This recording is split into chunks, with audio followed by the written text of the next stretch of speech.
I promise to protect your daughter for the rest of my life. I suddenly stopped when I heard that shyly declared voice. After all, it was the voice of my husband. I turned around slowly, not believing what I just heard, to see my husband and my best friend standing there, arms around each other, looking happily at each other. I stood there, dumbfounded, as a joyous atmosphere enveloped the area in front of me. Snapping back to reality, I forced a smile on my face, pushed through the crowd, and made my way to the front. Reaching in front of my husband and best friend, I ignored their shocked expressions and walked up to the stage. They just stared at me, unable to say a word, holding on to each other protectively. I smiled at them and with a gesture, silenced the murmuring crowd. Then, grabbing the microphone from my husband, I took a deep breath and introduced myself. I am the wife who wasn't promised protection. My name is Hannah Peterson, a 26-year-old housewife. My family runs an upscale sushi restaurant, and even after my marriage, I have been helping out there. I've had a close friend since high school. Her name is Melissa Roberts. She's someone I'd call a best friend. Melissa is flashy but always cheerful, caring, and kind-hearted. She's been the same way with me, and when we first became classmates in high school, she reached out seeing how nervous I was. From there, our bond grew, and now we can share anything and everything with each other. After high school, Melissa and I went to the same university and remained close. During a fun time in a university club, we met Michael. Michael was a senior and the leader of our club. He was kind, sincere, and dependable. I was drawn to him. Melissa quickly noticed my feelings and became my confidant about Michael. By the time Michael graduated, Melissa encouraged me to confess my feelings to him. I wasn't exactly keen, but with Melissa's strong support, I decided to give it a shot. It worked out. Michael and I began dating and got married right after I graduated from university. However, based on my preference, we didn't have a formal ceremony. We just registered our marriage after introducing each other to our respective parents. So, Michael and I started our life together in a new apartment. My parents did suggest buying a house, but Michael promised to build one in the future, which satisfied them. Our initial married life seemed smooth. Michael worked hard, saved for our future, and was always kind to me. One day, I made a proposition to him. One rare evening when Michael got home early, we were enjoying our time together on the living room couch. During a lull in our conversation, I told him I wanted children. Really? I see. Well, I'll work even harder then. Though Michael's response was a bit off, I understood that raising a child required funds. Though my parents could easily help us financially, Michael seemed reluctant to accept such assistance. When we moved into our new place, I had asked him why he declined my parents' help. He said he wanted to fend for ourselves and manage our own life. I admired Michael for his principles. Similarly, when it comes to our future child, he wants to raise it with our own resources. I was moved by Michael's dedication and didn't push further. However, there were certain incidents that made me doubt Michael's commitment. About 2 years after our marriage, when I brought up the topic of having children again, Michael said, "It's about time, right?" Got it. I'll start learning about child rearing. His cheerful response left me speechless. I began to wonder if he was subtly refusing my wish. And lately, Michael has been coming home late from work. Initially, this wasn't the case, but ever since he mentioned learning about child rearing, his late nights have increased. Michael had started working before me and had already secured a job. Thus, it was only natural that he would gradually climb the corporate ladder and become busier. But ever since I brought up the subject of children, he began coming home past midnight and sometimes didn't return at all, citing sudden after-work drinking sessions. No matter how I looked at it, it seemed suspicious. When he came home late, I tried my best to make things comfortable for him, but he began to react in a distant manner, almost like he was trying to avoid me. Moreover, Michael began doing things that were unlike him.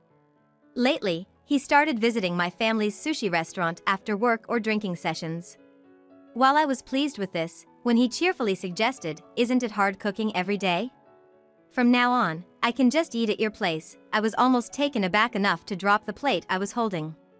Such incidents continued, and I decided to closely observe Michael's actions. His behavior at home, his relaxation time, and I hate to admit it. But any signs that he might be cheating on me. However, Michael showed no such signs, and maybe he realized I was watching him, as he began to spend even less time at home. Nights where he didn't come home at all, or came home only after I had fallen asleep, became frequent. One day, during a time when such behavior had become the norm, Michael returned home for dinner. "What happened? It's rare for you to be home at this hour." Without thinking, I blurted out my thoughts. I immediately regretted it, but Michael, seemingly unfazed, responded casually. "Yeah, I was supposed to be late at work today, but I have a sudden business trip tomorrow. I need to prepare right now." Saying that, he quickly fetched a large suitcase from his room and began hurriedly packing.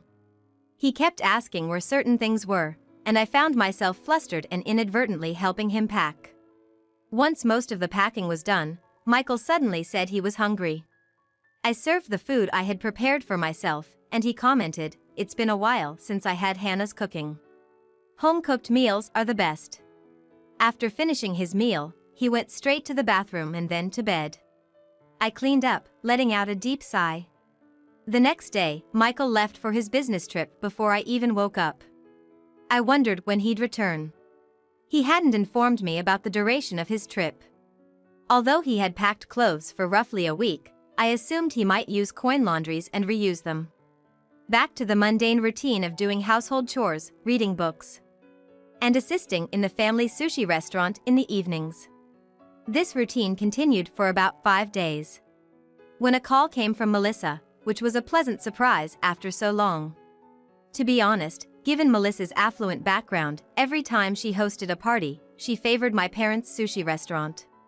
Since graduating from university, she had joined a company to gain experience before inheriting her family's business, so she probably hadn't had many parties. When Melissa called, my voice naturally lit up. "Hey, Hannah, it's been a while. Could I order sushi like before?" "Long time, Melissa." "Of course, how many servings would you need?" She mentioned it was a smaller gathering this time, so I took an order for 50 servings. To me, that seemed like a large amount, but for Melissa, it probably counted as a smaller gathering. I promptly informed my parents, and given the occasion, decided to personally deliver the sushi to Melissa's house. On the day, once the sushi was prepared, I set out enthusiastically for Melissa's residence. I wasn't interested in the specifics of the party, but the prospect of seeing Melissa made me excited. I rang the doorbell and announced my arrival. A housemaid opened the door, greeted me warmly after such a long time, and ushered me in. I was directed to the hall, where the party was taking place, and began laying out the sushi order. The party was already underway, and Melissa's father was addressing the guests. I tried to be inconspicuous as I worked, but the adults around me paid no attention to me, seemingly indifferent to the caterer arranging the sushi. Just as I was wrapping up, a sudden applause erupted from the adults behind me. I was startled, nearly spilling the soy sauce I was holding, but managed to compose myself. I heard someone ascend a platform and begin to speak. However, the voice was all too familiar, and I froze in my tracks, momentarily paralyzed by what I was hearing. "I vow to protect your daughter for the rest of my life." Hearing this declaration, made with a hint of shyness, my mind went blank. The voice echoing in the hall belonged to my husband, Michael. I turned around slowly, in disbelief, and saw Michael arm in arm with Melissa, both beaming happily.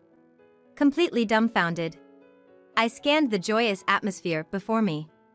Snapping back to reality, I pushed my way through the crowd, determined to confront them.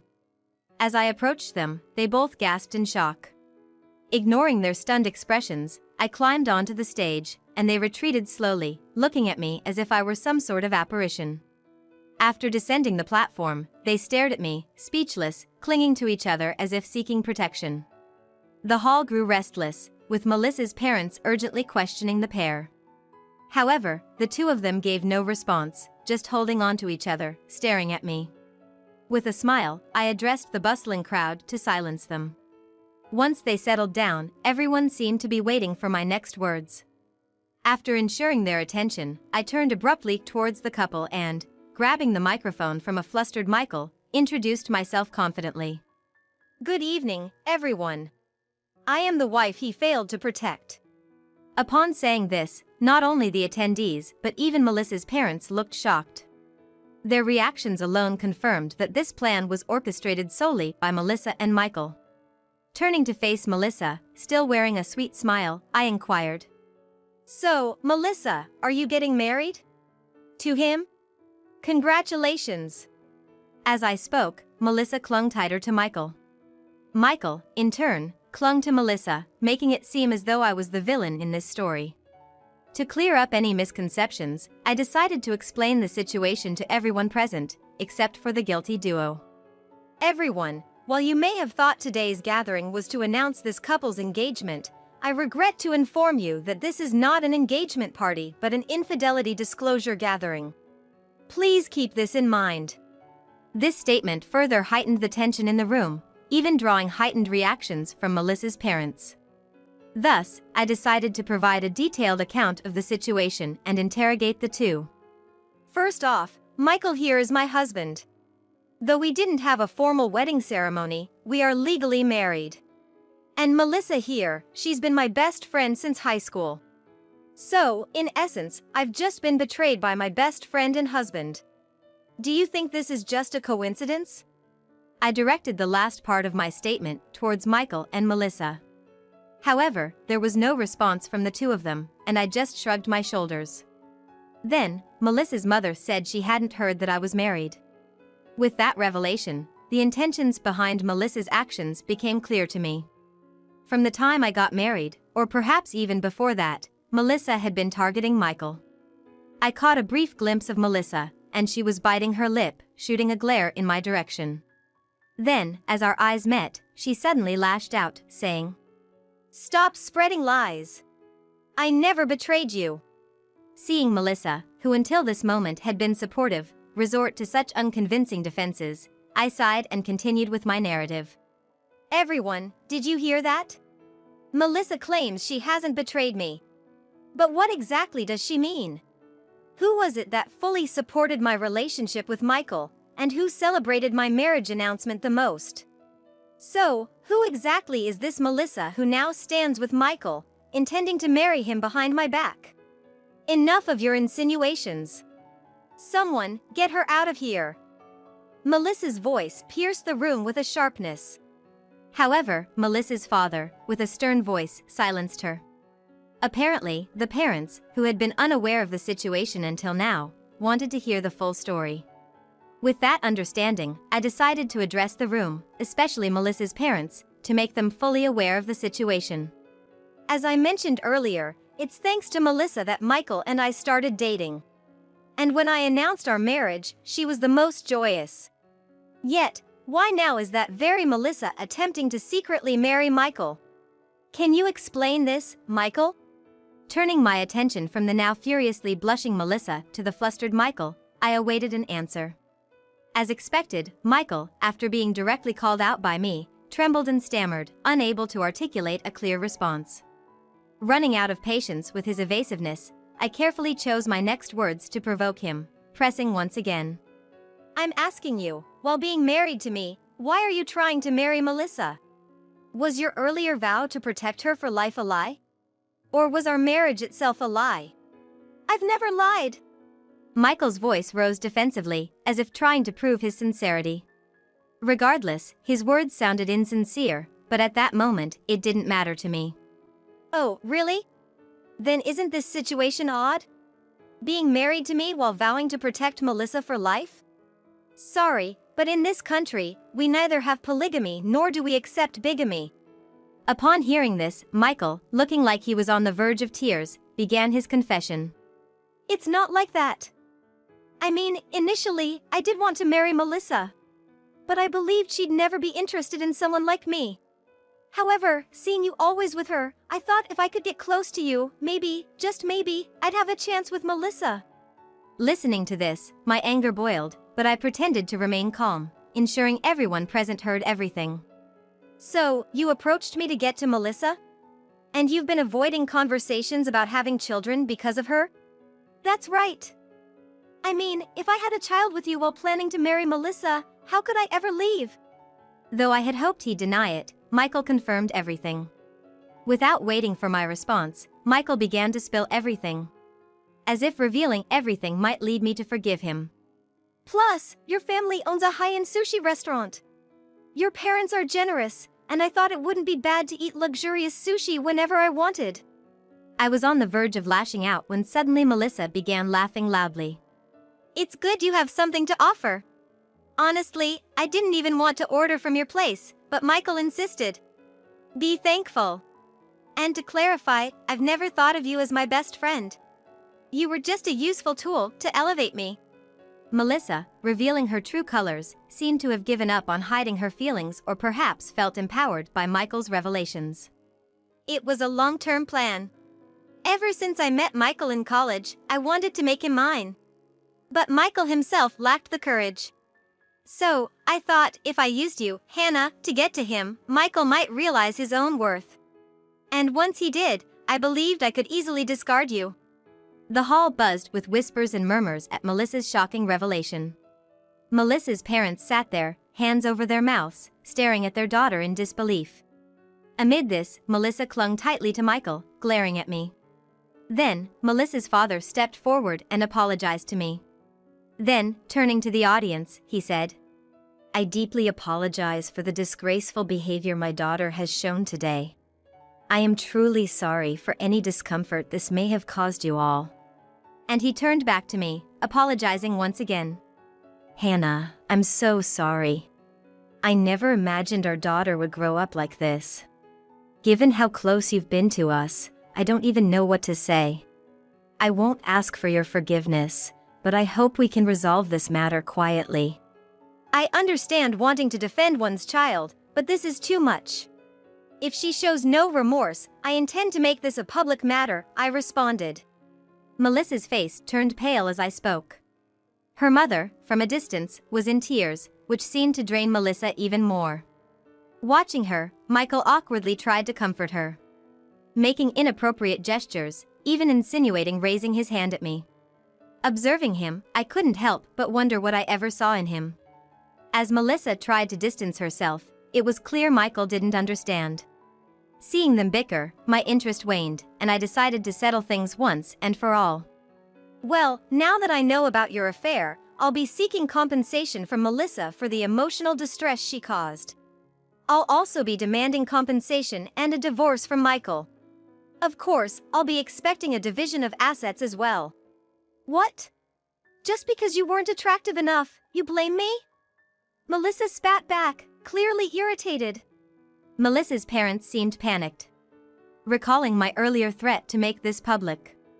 Michael was muttering about his inability to pay any settlement, but I couldn't care less. The two of them began to whine, and frustrated, I held the microphone tight. Fine, I'll make it public then. Maybe experiencing some backlash will make you reflect on your actions. As I tried to exit the stage, Melissa's parents pleaded desperately. Hannah, we'll handle the compensation. Please don't make this public, we beg you. But seeing their desperate attempts to shield Melissa only reinforced my belief that they were only thinking of themselves. Melissa showed no signs of remorse. And I decided it was time to deal the final blow. You might act confident now, but your affairs will soon be exposed. Melissa's eyes widened in shock. And the entire hall broke into chaos. Stepping back to the microphone, I declared. Everyone in our college knows about your escapades. Keeping multiple men on the hook, and being with the most convenient one when it suits you. How many do you think have seen you? The latest was just yesterday. I've been informed you entered a hotel with a man. As I finished, Melissa's father shouted at her. Her mother began crying uncontrollably, while Michael looked utterly lost. The guests were buzzing, and some even started sharing their own testimonies. Seeing the commotion, I decided to slip out. Arriving at my parents' home, I found them closing the shop earlier than usual. When asked why, they mentioned they had opened just for an order from Melissa's family. Thinking it was perfect timing, I helped my parents close up the shop for the day and shared with them what had just transpired. They were outraged, but I was desperate to prevent them from getting involved, fearing our family business might suffer from bad press. Thankfully, my parents understood and we discussed our next steps. Divorce from Michael was a given, and any discussions with Melissa's family would be through a lawyer. Michael, being as unpredictable as ever, initially resisted the idea of a divorce. But, once I threatened to expose our situation to his parents, he quickly agreed. Even though society might frown upon divorce, it felt like he never truly grasped why we had reached this point, which made my anger flare up once more. Thankfully, his parents seemed reasonable. They apologized over the phone and even visited in person to offer their apologies. They also assured me that Michael would pay a substantial amount in alimony, which was a small consolation. The real issue was Melissa. Despite our agreement to communicate through lawyers, she had the audacity to visit without prior notice, insisting she needed to talk to me. Of course, our shop was open as usual that day, and I couldn't just turn her away, so I let her in. Mom and I sat down to chat with her, but Melissa's parents seemed to be desperately trying to hand over a paper bag without explaining what was inside. When pressed, all they would say was, "It's just a token of our feelings." Growing impatient, I pressed further, only to learn it was their attempt at compensation. Melissa didn't even bother showing up and just sent money as if that would settle everything. Both my mom and I lost our temper.